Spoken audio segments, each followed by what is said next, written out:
hundreds gathered following reports of a far-right rally, which failed to take place. A man was beaten up. There were incidents of criminal damage to a pub. Reporters were threatened and chased away from the area.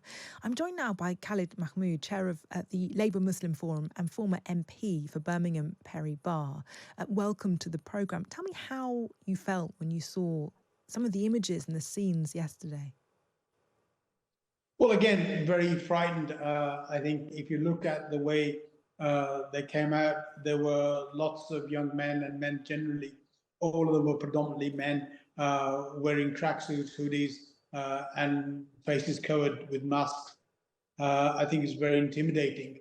And what we've got to stop is these people coming out when they get messages from misinformation from the far right or anybody else to do that. We, through Labour Muslim Forum, are advising people not to react, not to turn out, and not to engage with anybody from the far right who are carrying out these violence activities. So we need to make sure that we stop that. Birmingham Yardley MP Jess Phillips has come under a bit of criticism online on Twitter for saying that the young men who went to the pub to defend themselves against the EDL, when actually what it looks like happened is that they, unprompted, attacked the pub. Where did this all come from? Well, I think when you have young people, when they are geared up, even with sticks and some sort of implements that they can do damage with, and they are masked up, they're geared up into that situation, then they already have the adrenaline rush that's coming on. And it takes the smallest spark to ignite this, and that's exactly what happens. So that's why we're advising that none of the people who are engaged or should be engaged in this process, if the far right are protesting, please keep away and allow the police to do their job. That's the best thing we can do in supporting our community and supporting the police.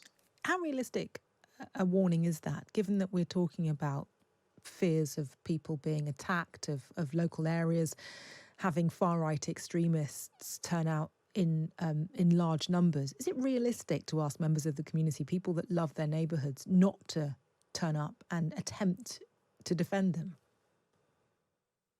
Well, look, by trying to do that, what we do is we allow the police to be dispersed in different directions, and therefore they're not able to deal with the people that they need to deal with. The Prime Minister, the Justice Secretary, and the Home Secretary have been very clear about this. When those people arrive in these areas, if they are causing violent acts, they will be then dealt with through the law, and let us deal with that. Anybody interfering in that will also be treated in the same way as they should be. So why are we going to allow these people to agitate us so very much in the communities? We want to be able to ensure that our mosques and our places of worship are safe, and of course we do. But that doesn't mean that you go challenging these people in the streets. What we want to do is make sure that we're able to protect ourselves, but not in a way that is aggressive, not in a way that actually then breaks up resources that the police have. What's the mood in Birmingham tonight? We're expecting some fairly large gatherings across the country tomorrow, if the Telegram channels are anything to go by. How are people feeling where you are?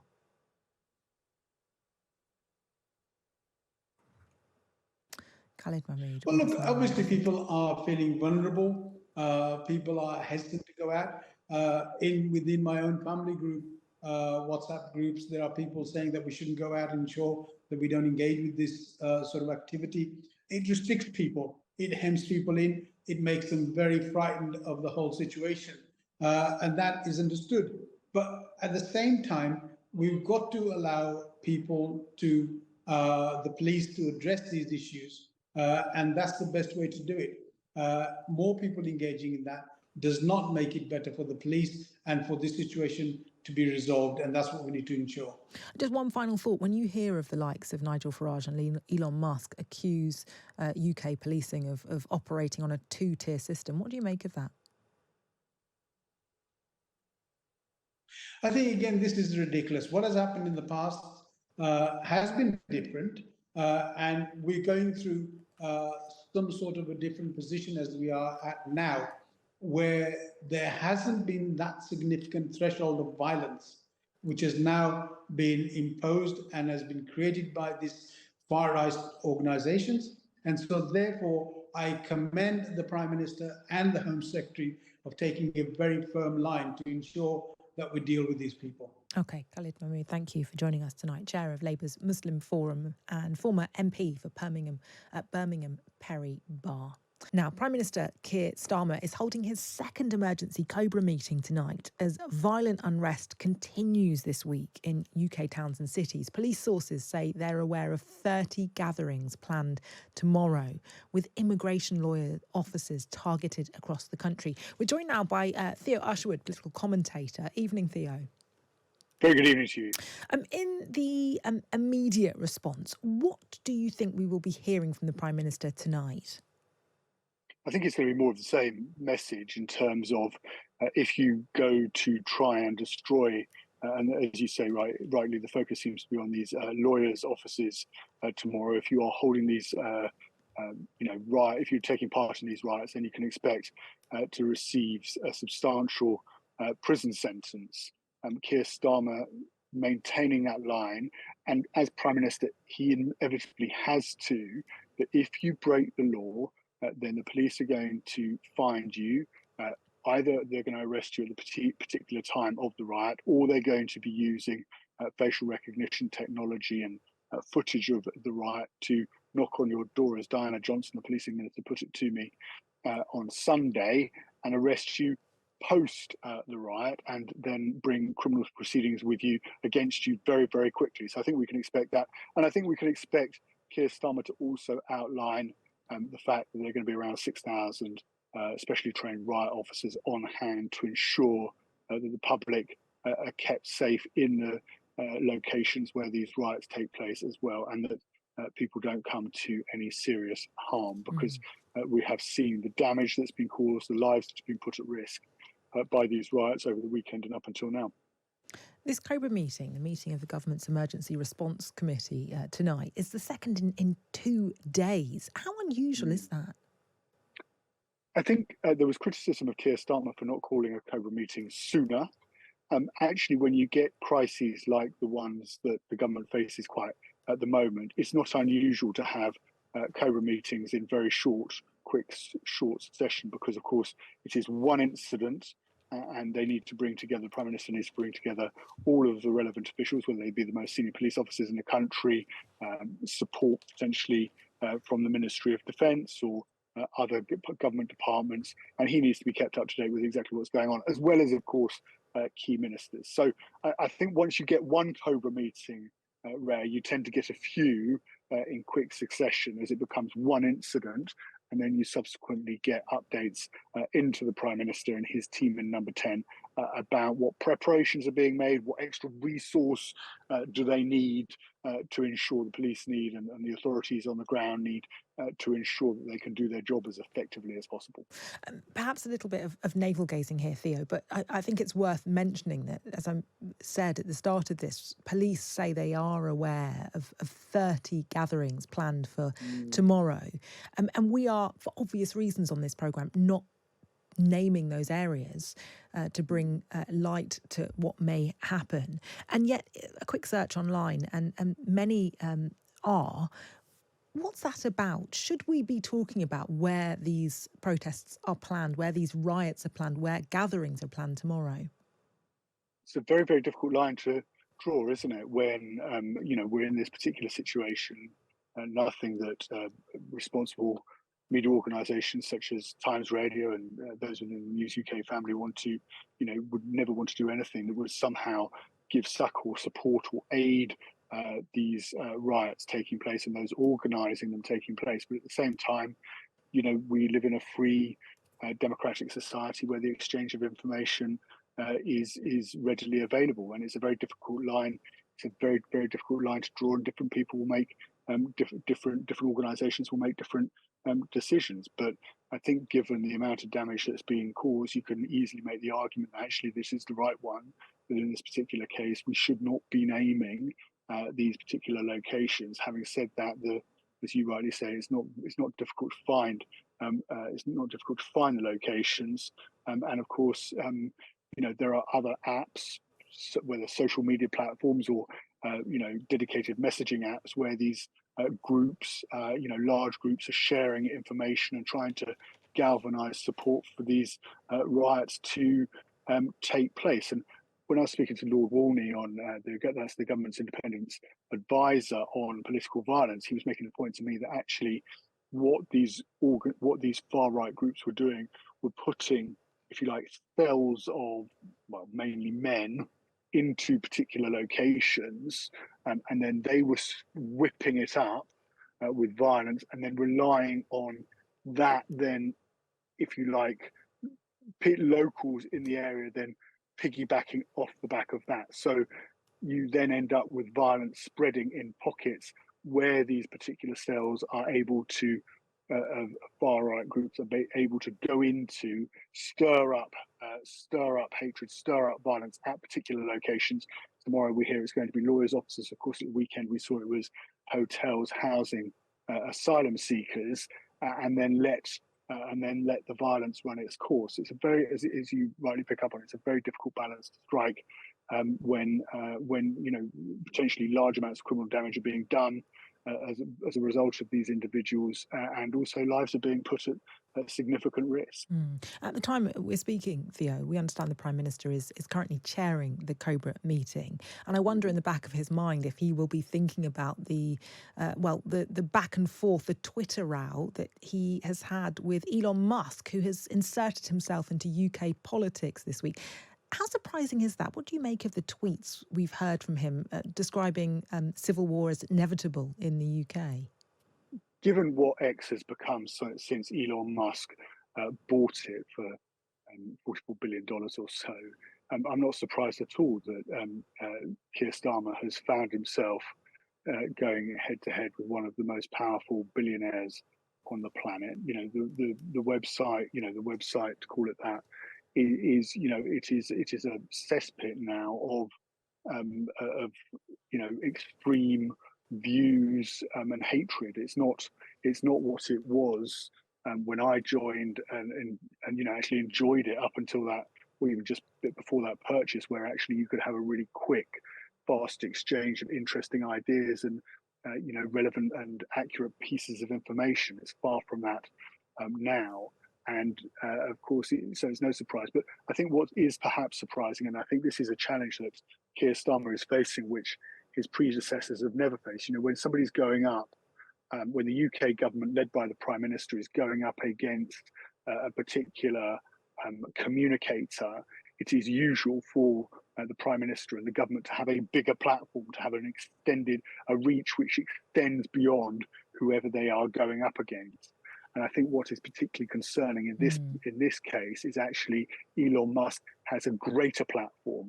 He has greater reach than the government. His views are spread well beyond, multiple times beyond anything that Keir Starmer could ever hope to reach, even if he employed and had the most able communicators in the business working for him.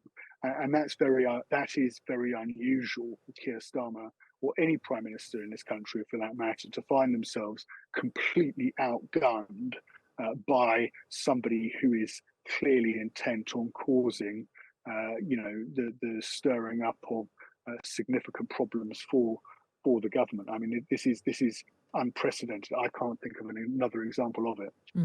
Let's just stick with some of that. Nigel Farage also coming out today and on Twitter, X as it's now known, offering a full condemnation of the violence that we've seen on the streets of England and Northern Ireland this week, but also raising questions and pointing the finger of blame at the police.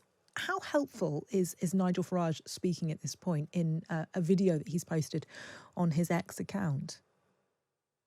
I think the frustration amongst many of Nigel Farage's adversaries in the House of Commons, whether they be on the Conservative benches or on the Labour benches, is that they recognise that Nigel Farage never crosses the line. He knows exactly where the line is in terms of what is acceptable and what is not acceptable. and he walks very close up to the line, but he doesn't cross it. And he knows that in his position, he needs to be very careful. And the government has been explicit, government ministers, including the Prime Minister, have been explicit that just as those who have caused the criminal damage and the rioting and who have taken part in the actual violence will face the full force of the law, it is also the case that those who are found to have whipped up the hatred and the violence online will also face a knock on the door. And we'll come on to a tweet if we have time, of course, about something that Elon Musk has tweeted as well, where he has talked about, is this Britain or the Soviet Union in relation to a video of a man reportedly being arrested for making malicious communications on Facebook. But, Nigel Farage knows where the line is. And so what he does is, rather than make a particular statement, he talks about his legitimate questions of the police. But what's actually quite interesting in terms of Nigel Farage and also his supporters within Reform UK is they often make statements saying, well, the police need to be transparent about this or the police need to be transparent about that.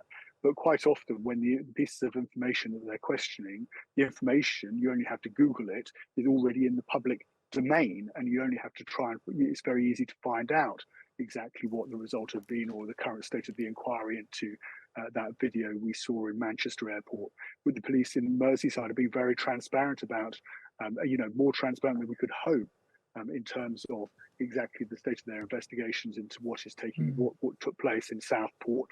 Of course, now there's a live criminal investigation of somebody's being charged, and that trial, in order to take place fairly and without any problems, needs to happen without people stomping all over it by spreading information that could potentially prejudice a jury. Yeah, indeed. Theo Usherwood, political commentator, joining us tonight. Thank you very much indeed. And of course, those who support Nigel Farage, perhaps even those who don't, will argue that by towing that line in condemning the violence that we've seen, whilst also raising what some will call legitimate questions, actually perhaps isn't a bad thing.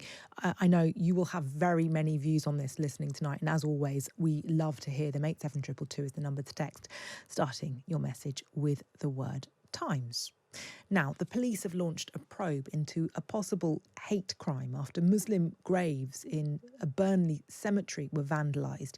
Council leader Afriab Anwar has blasted the act as evil. He said it was intended to provoke racial tensions. This afternoon, a joint statement from UK faith leaders, including the Archbishop of Canterbury and two of Britain's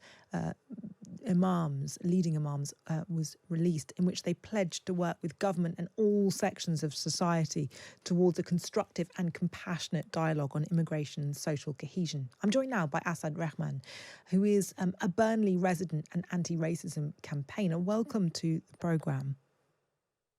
Well, thank you. I'm no longer resident in Burnley, but yes, go. From Burnley? Yeah, raised in Burnley. Okay. Tell us about this cemetery and what we know about what's happened and the response so far. Okay, I think as we've all seen in the last few days, homes have been vandalised. We've, of course, seen all the pictures of attempts to burn down buildings with children inside, taxi drivers pulled from their cars and attacked, shops destroyed, mosques targeted. And now we have this incident of also even our graveyards are being vandalised. And it's important because it sends a very chilling message, of course, to the community. And that's what it's intended to do. It's intended to send fear amongst the community. And if you look at every family WhatsApp group, pretty much you see very, very similar messages being sent. And that's just not just in Burnley, but all across the country, of people saying, is it safe to go out? Will I be attacked? What's happening? People feel, of course, very, very frightened. But I have to say, it's been a long time in the making. And I grew up in Burnley in the 70s and 80s when to be honest, our homes were regularly attacked, firebombed, when even walking down the street would lead to a potential racist attack. And I subsequently lived also through the Rights for Whites campaigns in East London, where neo-Nazis and fascists also roamed our streets. And this has brought back deep trauma and echoes of so much of what our community went through for decades. And we had, of course, hoped that we had put the worst of that behind us. But I think these last few days have shown that that's not true, and actually there is still a huge issue within this country, within our society, and particularly within our political class. Is there an issue, Assad, in areas like Burnley with community relations? Is there a problem with racial tension today? Well, look, you know, Burnley is, like many of these small towns, has its own experience of extreme poverty, social and urban deprivation. It is one of those towns that has been deindustrialized. And within that, the far right trying to exploit divisions. When I grew up, it was the National Front. Subsequently, we had the British National Party. We, in fact, had the British National Party being elected to the local council, the highest number of councillors that they got anywhere in the country. So the BNP, of course, exploit those tensions in terms of around poverty and inequality that exist in these small towns, and obviously try and scapegoat the minority communities that these people are to blame for your plight, when actually we have more in common with white working class communities in our experiences of poor housing, lack of public services, poor education, etc. And that's, I think one of the most important things that we need to be reflecting on coming out of this is also all of the structural inequalities which allow the far right to exploit and breed hatred and bigotry and resentment. There has been much commentary in recent days about some of the wider issues that some believe have led us to where we are. And comments from the likes of Nigel Farage and Elon Musk in recent days about what's being described as two-tier policing, that there is criticism that when you think about the Black Lives Matter demonstrations of the 2020s, the riots in London in 2011 following the shooting of Mark Duggan, that police behaved more favourably to people taking to the streets in those situations than they have in what we've seen in recent days, riots on the streets of the UK and protests since these horrific murders in Southport. What do you make of that idea of two-tier policing? I mean, it's the most ridiculous comment ever. And of course, it's not borne out with any data. You only need to look at the reality of stop and searches for young Black people, young Asian people. You only need to look at the experiences of deaths in custody. You only need to also look at the experiences, for example, of policing in those instances that you mentioned, you know, the rise. The courts were open 24 hours a day. People were given long sentences. So the idea that there is somehow some softer policing when it comes to the Black community than other communities, I think is just absolute nonsense. But what's really important is why is that issue being raised and how is it being raised? And you see this being from the far right playbook. First, you know, it's people have realized the respectable racism that is allowed now is being anti-migrant, being Islamophobic, anti-Muslim, and to talk about things like this two-tier policing.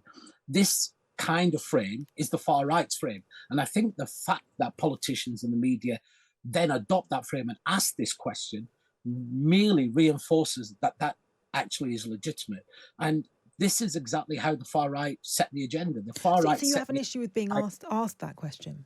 Yeah, because I think now more than ever, when we know how much disinformation is being spread, when it's not just simply the question of like Tommy Robinson and the EDL or social media platforms like Elon Musk and X, which amplify hatred.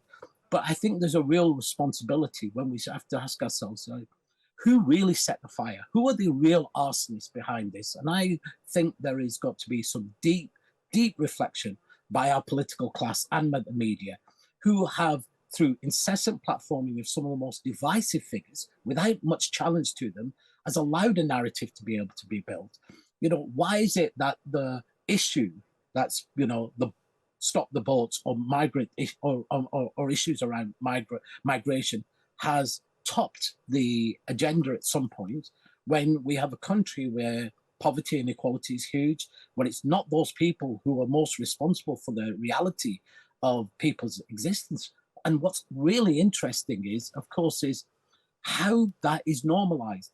Look, when we have a former Prime Minister, Boris Johnson, who can talk about the Muslim and Muslim women as looking like letterboxes and talk about black people with watermelon smiles. And everybody just smiles and shrugs and says, oh, what a bit of a rogue. When we have politicians in both the Labour Party and the Conservative Party who both were basically raced to the bottom on who could say the most obnoxious things about migrants and refugees, when we had people saying, but for there's example... been a huge amount of criticism too, hasn't there? I mean, I'm thinking of Boris Johnson, for example. Those comments did not go without a huge amount of commentary, criticism, and he is no longer Prime Minister. But that was not why he was no longer Prime Minister, was it? I mean, he just carried on. I mean, when you have newspaper columnists talking about that Muslims are the problem in this country, or Islam is not compatible with this country, I mean, what happens is we're seeing this insidious kind of framing it, and I say, having lived through a time when the P word and the N word were the most common ways in which you would talk about this and be used against us, it is fascinating that people, and I say this, both the respectable racists, i.e. the middle classes and the political class, feel totally able to say anything that they would like to say about the Muslim community and migrant without much pushback. It's respectable to be able to say that. And they shape how that narrative is discussed. And I was shocked when I was watching this young girl. I think she must have been about 8 years old, you know, skipping down the street with her mum, shouting, "Pee out." There have been some absolutely shocking scenes. I totally agree. Listen, we're going to have to leave it there. I'm really sorry to cut you short, but we are running out of time. I want to thank Asad Rahman for coming on the programme and despite saying that he doesn't like being asked some of these questions, willing to give a robust response. I know this is an issue that those of you that disagree are already sharing your thoughts on